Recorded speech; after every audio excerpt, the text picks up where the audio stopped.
आपण थेट जम्मूमध्ये जातोय। शिवसेनेचे नेते संजय राऊत बोलतात। जम्मू के पत्रकार भाइयों को नमस्कार। जैसे कि मनीष जी ने कहा कि मैं 3 दिन से जम्मू में हूँ और मेरा आने का मुख्य मकसद रहा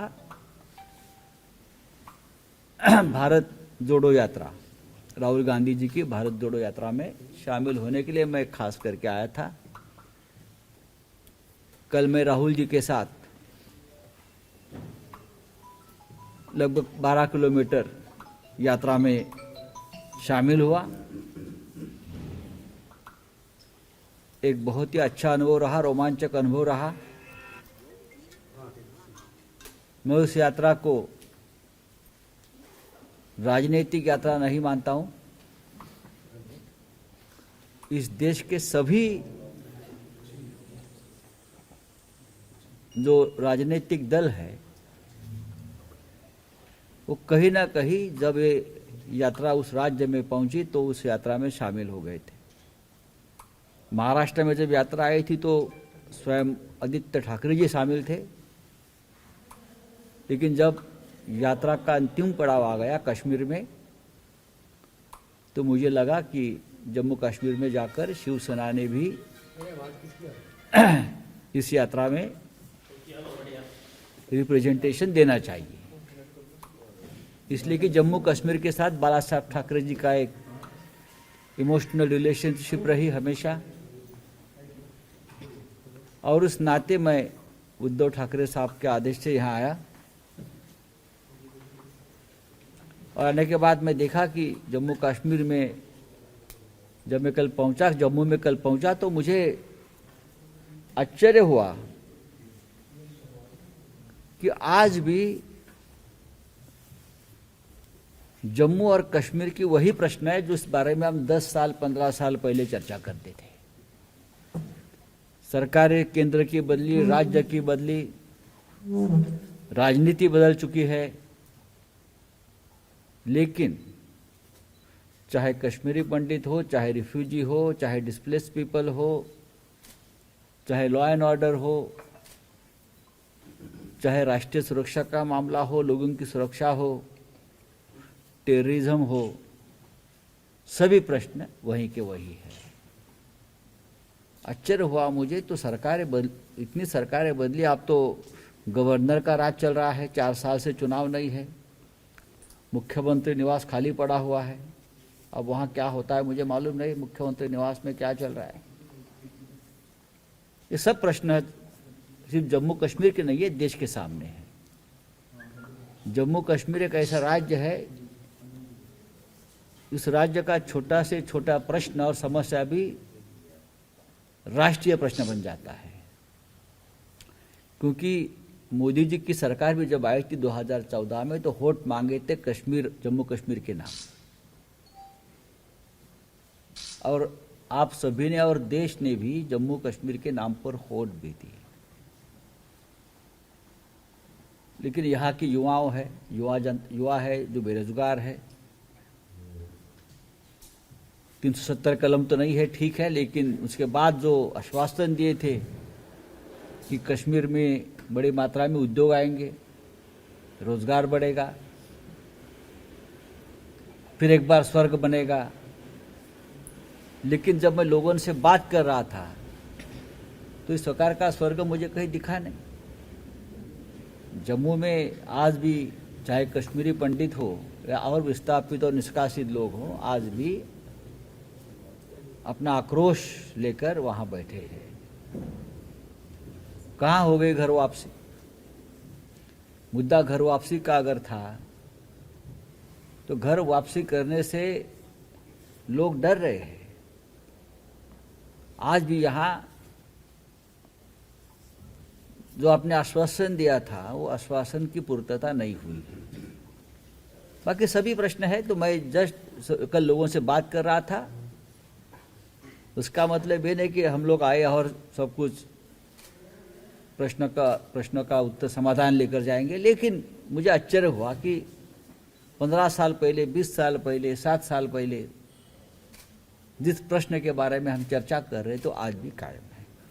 आप आपको कुछ पूछना है तो पूछ लीजिए। लेकिन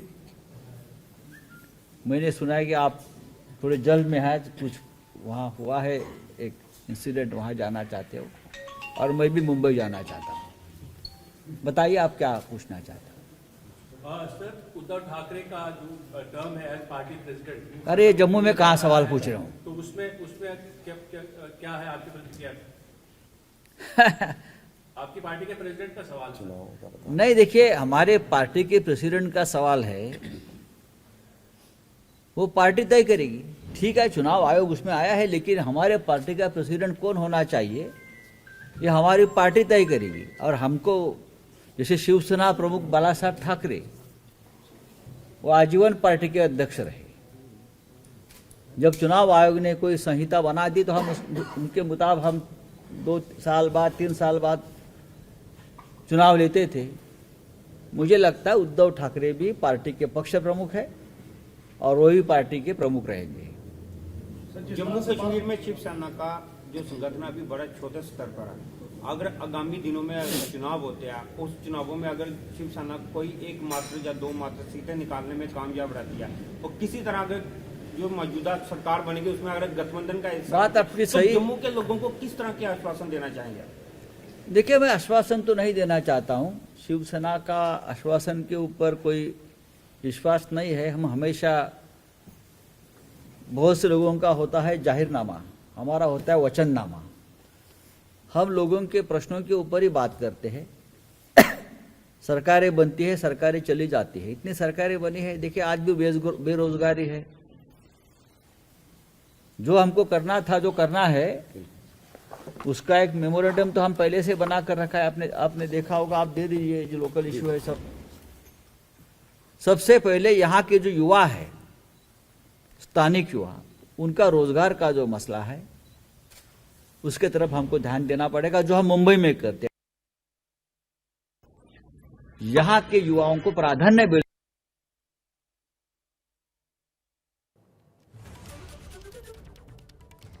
तर जम्मू काश्मीरमध्ये सध्या जम्मूमध्ये विशेष करून संजय राऊत बोलतात, उद्धव ठाकरे आमचे पक्षप्रमुख आहेत आणि ते राहतील असं उत्तर त्यांनी पक्षप्रमुख पदावरनं सध्या सुरू असलेल्या निवडणूक आयोगातल्या सुनावणी संदर्भात दिलंय।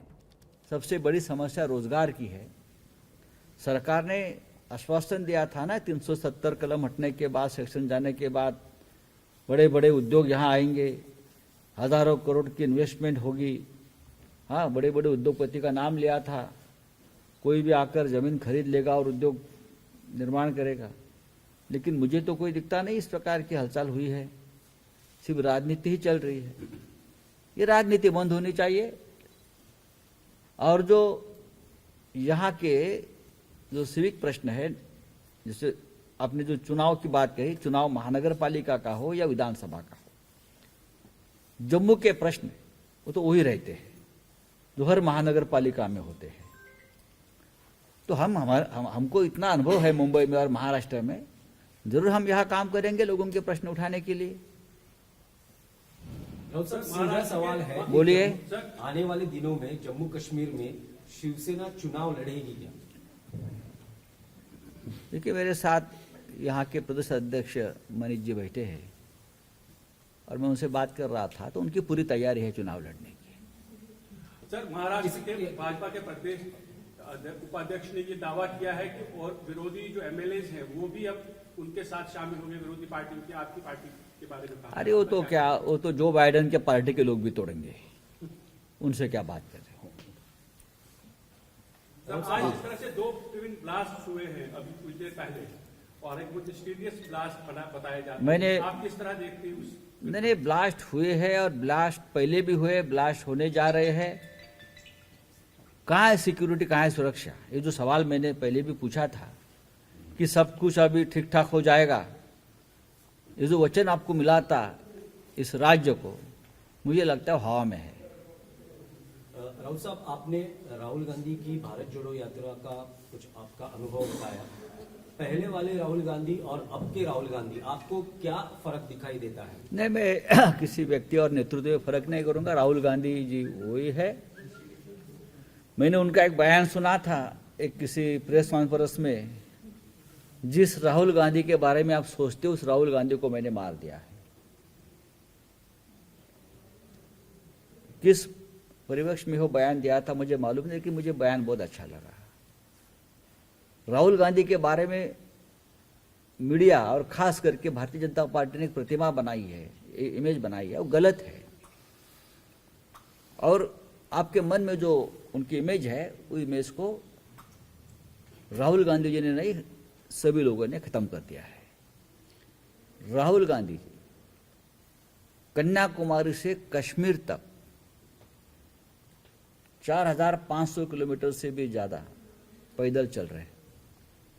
यह अपने आप एक हिम्मत का काम होता है, साहस है, लगन है देश के प्रति। जिसका आत्मा इस देश के साथ चल रहा है वो ये पैदल चल सकता है। मैं उसमें राजनीति नहीं देख रहा हूं इस यात्रा में, इसलिए शिवसेना भी शामिल हो गई। जब महाराष्ट्र में राहुल गांधी जी और उनकी यात्रा आई थी तो आदित्य ठाकरे साहब हमारे उस यात्रा में राहुल जी के साथ शामिल हुए थे। और जब यात्रा अपने आखिरी पड़ाव पे है, अंतिम चरण में है जम्मू कश्मीर में, तो उद्धव जी ने मुझे कहा कि आप जाइए। इसलिए मैं भी कल उनके साथ लगभग 12 या 13 किलोमीटर में पैदल चला। राहुल गांधी का नेतृत्व आने वाले समय में जरूर इस देश में चमत्कार करेगा, ऐसा मुझे लगता है। राउत साहब और आप पुराने राहुल गांधी या नए राहुल गांधी में कोई फर्क मत करिए। राहुल गांधी जी अपने आप स्वयं एक ऐसा नेता है, मैं मानता हूं, चाहे उनकी विचारधारा अलग हो, मतभेद हो राजनीतिक, लेकिन जरूर आने वाले समय में वो अपने नेतृत्व की चमक दिखाएंगे और एक चैलेंज खड़े करेंगे। राउत साहब लेकिन राहुल गांधी 2024 नजदीक आ रहा है और उसके पहले तीसरी आघाड़ी को लेकर बहुत सारी चर्चा हो रही है। केसीआर राव हो, ममता बनर्जी हो, एक साथ मिले थे। देखिए, ये थर्ड फ्रंट का प्रयोग बहुत बार हो गया और असफल हुआ है। ये second front, third front, fourth front, ये फ्रंट की बात छोड़ देनी चाहिए। उस बारे में मुझे लगता है महाराष्ट्र से शरद पवार साहब ने भी इस बारे में अपने बहुत बार राय व्यक्त की है, बहुत लोगों ने की है। ये अलग अलग फ्रंट, अलग अलग गुट नहीं चल सकते और कांग्रेस के बिना कोई भी फ्रंट सक्सेस भी नहीं होगा। इस देश में आज भी कांग्रेस का वजूद है, कांग्रेस पार्टी पूरे देश में फैली हुई। ठीक है, आज उनके पास सांसद कम है, 2024 में ये चित्र बदल सकता है, लेकिन कांग्रेस को दूर रखकर कोई फ्रंट नहीं बन सकता। ये वास्तविकता है और उसके ऊपर ध्यान देना चाहिए। राउत साहब सीधा सवाल है, राहुल गांधी देश का नेतृत्व करने में सक्षम है? क्यों नहीं ऐसे है? आपको लगता है? हाँ, क्यों नहीं लगता है, लगेगा। मतलब वो पीएम पद के मैं पीएम की बात उम्मीदवार नहीं, मैं होंगे, नेतृत्व ऐसा- की बात कर रहा हूं। 2024 के बाद हम तय करेंगे। लेकिन हाँ। इस देश का नेतृत्व तो कोई भी आदमी कर सकता है डेमोक्रेसी में, उसमें क्या है। लेकिन जो- राहुल गांधी खुद बार बार बोल रहे हैं ना कि मुझे प्रधानमंत्री नहीं बनना है, लेकिन लोग चाहते हैं अगर किसी को प्रधानमंत्री बनाना है तो राहुल जी को बनना पड़ेगा। लेकिन संजय राउत जी, जम्मू कश्मीर में आप आए हुए हैं, राहुल गांधी की यात्रा को आपने समर्थन दिया है। जम्मू कश्मीर में विधानसभा चुनाव होते हैं तो शिवसेना आपकी अकेले चुनाव लड़ेगी जहां कांग्रेस, जहां नेशनल कॉन्फ्रेंस के साथ गठबंधन में है? देखिए, हम तो कोशिश करेंगे। मेरी जो हमारी कार्यकारिणी से बात चल रही थी, तो अगर एक अच्छा गठबंधन बनता है और उस गठबंधन में एक रिस्पेक्टेबल हमें कोई मिलता है स्थान, तो हम जरूर उसमें जाएंगे। नहीं तो हम अकेले चुनाव लड़ेंगे। मुद्दे बहुत है, मुद्दे क्यों नहीं। अगर शिवसेना ने यहाँ डटकर काम किया तो हमें विश्वास है कि लोग हमारे साथ रहेंगे। जम्मू कश्मीर के साथ हम हमेशा हमारी आस्था रखी है। इसलिए तो भारत जोड़ो यात्रा जाने से पहले हम जहाँ विस्थापित हमारे पंडित बैठे हैं, सब कश्मीरी पंडित है या विस्थापित और भी लोग कल आकर मिले मुझे घाटी में। ऐसे तो हमारा तो काम चलता रहता है। हम दिल्ली में बैठकर काम करते हैं यहाँ के लोगों के लिए, मुंबई में बैठकर काम करते। शिवसेना एक ऐसी पार्टी है या बाला साहेब ठाकरे हिंदू हृदय सम्राट ऐसे नेता है जिसने कश्मीरी पंडितों के लिए महाराष्ट्र के दरवाजे खोले, उनके लिए रिजर्वेशन रखा, उनके बच्चों के लिए। किसी पार्टी ने किया, किसी देश में या किसी केंद्र की सरकार ने किया? आप जाकर पूछिए पंडित जी उस कम्युनिटी से, आज भी उनके मन में वही आस्था और प्रेम है बाला साहब के और शिवसेना के बारे में। आपको लगता है कि भाजपा को आज के समय में अकेले अकेले पार्टियों को चुनौती देना मुश्किल है, इसलिए गठबंधन जरूरी है? किसको?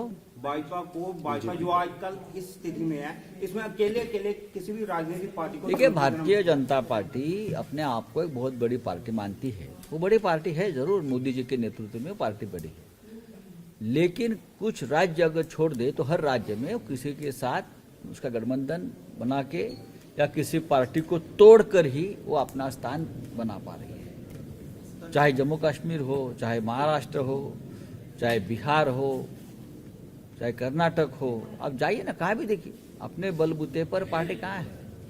वो पार्टी नहीं है। राउत साहब, राहुल गांधी भारत जोड़ो यात्रा पे निकल पड़े हैं, लेकिन देश का जो विपक्ष है वो पूरा बिखरा हुआ है। उसको जोड़ने के लिए क्या करना चाहिए आपको लगता है? मतलब राहुल गांधी की यात्रा का जो उद्देश्य है वो सफल होते हुए दिखाई दे रहा है? देखिए, राहुल गांधी का यात्रा का उद्देश्य है देश जोड़ना, विरोधी पार्टियों को जोड़ना नहीं है, ये मैं मानता हूँ। उसके लिए आगे काम करना पड़ेगा। नहीं, लेकिन मोदी सबसे जी को पहले चुनौती देने के लिए देखिए, विपक्ष पार्टी का संगठन भी जो मेरा आकलन है, राहुल गांधी जी मोदी जी को चुनौती देने के लिए पैदल नहीं चल रहे हैं। वो देश में जो नफरत है, एक जहर है, उसे खत्म करने के लिए एक यात्रा निकाले है। और यात्रा का मकसद आप समझ लीजिए। राउत साहब, आप पूरे देश भर में बीजेपी को चुनौती देने के लिए निकले, जम्मू कश्मीर में भी काम कर रहे हैं, हर जगह पे इलेक्शन कौन? कर रहे हैं, शिवसेना। लेकिन उसी वक्त आपके पार्टी का सिंबल और पार्टी का चिन्ह दोनों भी प्रॉब्लम में है। कल इलेक्शन कमीशन में बहुत बड़ी सुनवाई हुई, 3 घंटा सुनवाई चली, और उसके बाद ऐसा लग रहा है कि वो पार्टी का चिन्ह और सिंबल की लड़ाई अब और बड़ी हो जाएगी। तो आपको क्या लगता है कि पार्टी का चिन्ह और पार्टी किसको मिलेगी? अगर सच कहूं तो ये सवाल ही खड़ा नहीं होना चाहिए कि शिवसेना पार्टी और सिंबल किसका है। शिवसेना पार्टी और शिवसेना सिंबल ये बाला साहब ठाकरे जी का है, और उस पार्टी का नेतृत्व उद्धव ठाकरे साहब कर रहे हैं। जहां ठाकरे है वहां शिवसेना है, वही शिवसेना है। अगर कोई उठकर कहेगा कि ये मेरी पार्टी है, मैं उस पार्टी का मालिक हूं, और इलेक्शन कमीशन 4-4, 5-5 महीने तक सुनवाई लेकर निर्णय नहीं दे पा रही, उसका मतलब क्या है? उसका मतलब ये है कोई दबाव की राजनीति कर रहे हैं। लेकिन मुझे विश्वास है ये दबाव की राजनीति इलेक्शन कमीशन में नहीं चलेगी। आज भी उस संस्था पर हमारा विश्वास है। शिवसेना एक है, दूसरी शिवसेना नहीं बन सकती। और शिवसेना एक, अरे ऐसे छोड़ा, ऐसे बहुत लोग आते हैं। 23 जनवरी राउत साहब, 23 जनवरी को उद्धव ठाकरे की एज अ पार्टी प्रेसिडेंट कौन बोलता है? कल इलेक्शन कमीशन में अरे बोलने वाले तो कुछ भी बकते हैं। जिस तरह से कुछ लोगों ने पार्टी तोड़ी है, क्या पार्टी के मालिक बन गए क्या? एमएलए चले गए, एमपी चले गए, उसका मतलब पार्टी नहीं, पार्टी जमीन पर है। और पता चलेगा, चुनाव लीजिए। ये सब क्योंकि कोई भगवान के मंदिर में जाकर मूर्ति की चोरी करने वाले भी बहुत लोग होते हैं, लेकिन वो भगवान के मालिक नहीं बनते, मालूम है ना? तो कुछ लोग बाला साहब ठाकरे की मूर्ति चोरने की प्रयास कर रहे हैं, लेकिन बाला साहब ठाकरे और उनका विचारधारा उनकी नहीं बनती। ये लोगों ने कल ही कहा ना कि हम मोदी के आदमी है, तो मोदी जी के आदमी बाला साहब ठाकरे के ऊपर अपना अधिकार कैसे बता सकते हैं, या शिवसेना के ऊपर? आप मोदी जी के आदमी हैं, मोदी जी के साथ रहो, हमारा कोई विरोध नहीं है। इलेक्शन कमीशन के पास कल जो आर्गुमेंट हुआ है, आपने देखा होगा, बहुत ताकत से हुआ है। लेकिन 23 तारीख को उद्धव ठाकरे जी की एज अ पार्टी प्रेसिडेंट, पक्ष प्रमुख जो टर्म वो है, तो एक खत्म टेक्निकल मुद्दा है। उद्धव ठाकरे जी पार्टी के चीफ रहेंगे, आज भी है, वो एक टेक्निकल मुद्दा है।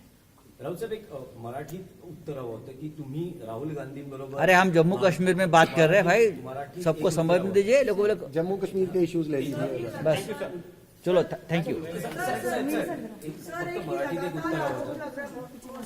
मौसमी बोलो। सर, ये लगातार आरोप लग रहा है कांग्रेस पर कि पॉलिटिक्स ऑफ अनटचेबिलिटी कांग्रेस कर रही है प्रैक्टिस, क्योंकि यहाँ पे कुछ दलों को निमंत्रण देती है और बीआरएस को और आम आदमी पार्टी को छोड़ देती है। तो इस तरह से कैसे विपक्ष की एकजुटता होगी? नहीं, देखिए विपक्ष बीजेपी के को भी छोड़ा है। मुझे मालूम नहीं क्या है वो भारत जोड़ो यात्रा के बारे में मैंने अभी जवाब दिया कि मैं उस यात्रा को एक राजनीतिक यात्रा नहीं मान रहा। राहुल गांधी जो निकले हैं पैदल हजारों किलोमीटर चल रहे हैं, वो किसी को चैलेंज देने के लिए, आह्वान देने के लिए नहीं है। इस देश में जो माहौल है उस माहौल के बारे में देश में जागरण करने के लिए या माहौल बदलने के लिए निकले हैं। अब ये यात्रा, अगर मैं तो कांग्रेस पार्टी का कोई प्रवक्ता नहीं हूं, लेकिन मुझे जो मालूम है मैं बता रहा हूं। मुझे लगता है कि आमंत्रण देने से केजरीवाल जी आ जाएंगे। आप मुझे बताइए, आमंत्रण देने से नवीन पटनायक जी कश्मीर में आ जाएंगे? मुझे अच्छा पहले से तो नहीं बंद करना। नहीं, दरवाजे तो खुले ही रखे थे कांग्रेस ने, लेकिन देखिए कि कांग्रेस को छोड़कर कुछ लोग एक अलग संगठन या विरोधी दल का संगठन बनाना चाहते हैं। उसके ऊपर भी चर्चा होगी आने वाले दिनों में। लेकिन ठीक है, ये कोई मंच नहीं है और मैं कोई अधिकृत प्रवक्ता नहीं हूं या नेता नहीं हूं उस संगठन का। चलिए, धन्यवाद। राउत साहब, महाराष्ट्र के बीजेपी के नेता कहते हैं कि जितना ज्यादा संजय राउत राहुल गांधी के साथ चलेंगे, उद्धव ठाकरे का उनका जो विजय है उसके रास्ते बंद हो जाएंगे। चुनाव कर लीजिए महानगर पालिका का। कब करने जा रहे हो? क्यों भाग रहे हो भाई? राहुल गांधी इस देश के जमीन से जुड़े हुए नेता है। आपके कांग्रेस पार्टी के साथ मतभेद हो सकते हैं, लेकिन जिस मकसद के लिए राहुल गांधी चल रहे हैं वो देश के लिए है, राष्ट्र के लिए है। चलिए, धन्यवाद। तर राहुल गांधींचं नेतृत्व हे आगामी काळात चमकून निघेल असं वक्तव्य संजय राऊत यांनी केलेलं आहे। एबीपी माझा, उघडा डोळे बघा नीट।